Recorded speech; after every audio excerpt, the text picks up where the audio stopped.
What's going on, guys? My name is Arrow, and in today's video we are talking about the final update for my 3.21 starter, Ice Shot Deadeye.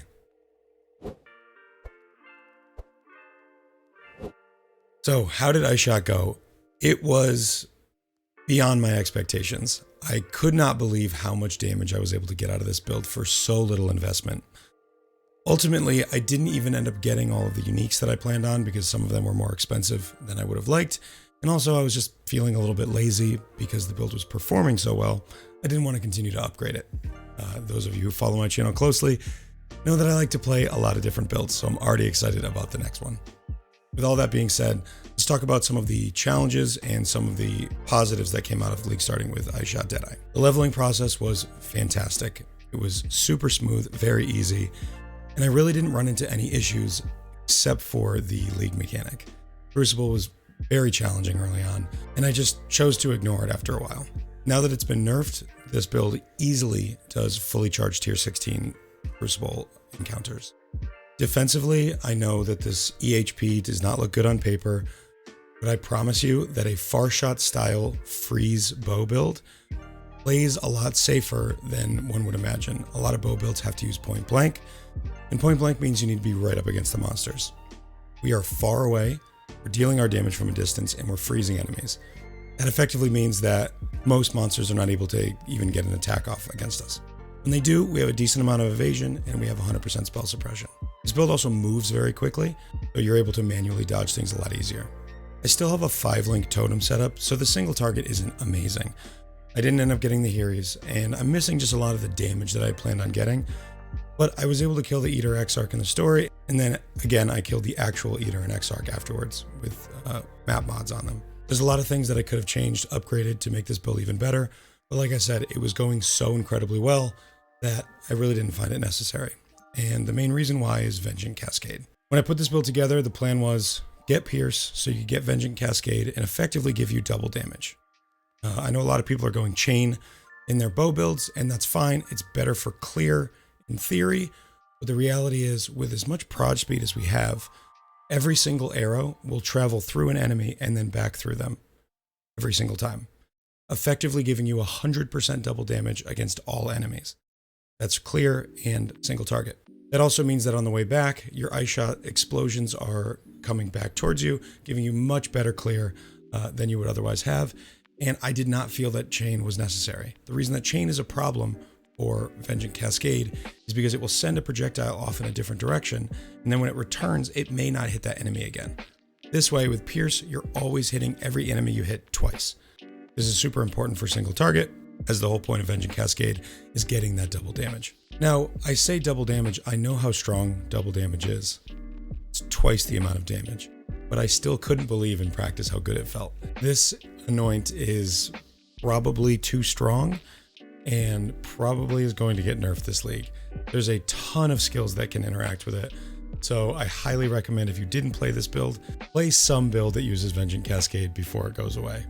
Let's talk about some of the gear pieces and the decisions that we made. We're not going to go through everything because this is not a build guide. I just want to update you on a few of the things that are changed from the original PoB. So our bow, we have a 5-link. It is unbelievable how much power you can get out of these Crucible trees on bows. I crafted this myself. I got a tree with a pretty good base. It has some fire damage, 0.6 base crit, which is a little bit less than the most you can get. It's got attack leech, endurance charge on kill, which is super nice. And then barrage has 40% increased crit per endurance charge. That makes it so our barrage is essentially 100% crit chance. Our barrage setup's just in our totems. So this life leech also helps us drop some of the leech on the tree. So base crit on a spine bow gives us 9.72 crit. If we would have gotten tier 1 crit, we could have gotten this over 10 with a tier 1 critical strike chance roll on the suffix. So we've got some cold damage, some lightning, percent fizz, and this is just an absolute monster of a bow, and I made it with a couple essences. I think I spent 25C on this total. The helmet, I recommended as an chant. I never even got there. This helmet's nothing. It's trash. It's got a little bit of spell suppress and a little bit of fire res and life. The reason I kept it is because I didn't want to change other gear pieces around to get that fire res back and that spell suppression. So I just kept it. you will get way more damage and quality of life out of an Asenath's, but you also can use a rare.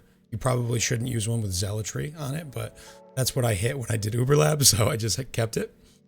And then random implicits. This is a nothing helmet. These boots are just something I found. I threw some random implicits on it. Again, just nothing. Gloves, I found these as well. These were fantastic for adding a bunch of speed and damage to this build. I'm still using them at 95. Killed Eater and Exarch with these on. The build is strong enough to use these, and you can buy a pair of these that have like a frenzy charge or life or base crit. I highly recommend testing these out in your build. Rampage is fantastic. My rings I bought for about 30C each. This one had -3 mana cost as an implicit. It was already crafted like this. I just put -7 on it. And then this one I also put -7 on, about 30C as well. Nothing too exciting. This is the star of the show, the Replica Here's Truth. I bought a really good roll for about 120C a couple days ago. And I put Vengeant Cascade on it and it changed everything. This build went from this feels good to, oh my god, I can't believe how good bows are right now. So mandatory, if you can't afford the replica, they're coming way down in price, but if you can't afford it, do a regular Here's Truth. You might have to drop an aura, but get Vengeant Cascade in the build. I promise, if you're struggling at all, it's going to fix it. And then lastly, the chest, we were thinking about getting a Here's Eye, or there are like 4 divines as of the last time I checked. I said, forget it. I'm just going to buy a 6-link for, I think, 50C. I actually got a little bit lucky here. I bought this 6-link. It was an un-ID'd item, and when I ID'd it, it had life, evasion, spell suppress, and the regen on it. So I crafted the suffix and then slammed on hybrid life. So I got incredibly lucky crafting this chest. I barely had to do anything. Then I just threw some implicits on it. Again, this is a nothing chest. You could do so much more than this. Really crank the damage up if you want to. What I've learned about this build is with investment, you are going to be able to do all the content in the game. I chose not to because I want to move on to another build. I've played Ice Shot enough. I played it last league as Totems. I played it a bunch to test it. Now I'm playing it here in League. So I'm ready to move on. But if you want to continue to push this build, either go get that Here's or get like a Hatred Aura Effect implicit rare chest. As you might have seen in the footage at the beginning, Vaal Arctic Armor is fantastic. I did a little showcase with it. I didn't need to, but the Exarch explosion that's supposed to one-shot everything did about half of our health when we use Vaal Arctic Armor. It is so incredibly powerful. For a build like this that doesn't have like old Molten Shell or some way to just tank a ton of damage, when you really need this against a boss, you pop it and you can tank anything. So highly recommend that you make sure you get Vaal Arctic Armor into the build. So if you're playing this, I hope you enjoyed, and I hope you, if you decide to push it even further, don't be afraid to spend more money on this build than I did. I like to move on to new builds quickly, and I've made a bunch of currency. I've made a lot of currency with this build from just blasting tier 16 maps with juiced up altars, and it was able to handle all of it with class. So if you do decide to push this build further, don't be afraid to spend some currency on it. You really can take this to the next level. A lot of folks were asking me why I'm not using different gear pieces. Does it not work anymore? It all works. I just am ready to move on because I've played a ton of Ice Shot. So I hope you enjoyed. Thanks for coming along this journey with me. I look forward to that next build. We're going to be starting it on stream today. I hope to see you there. Thank you so much for all the support. If you want to support me financially, you can go to my Patreon, the link below, get your name at the end of these videos. And for as little as $3 a month, you can help me follow my dream of becoming a full-time content creator. Thank you all so much. As always, take care.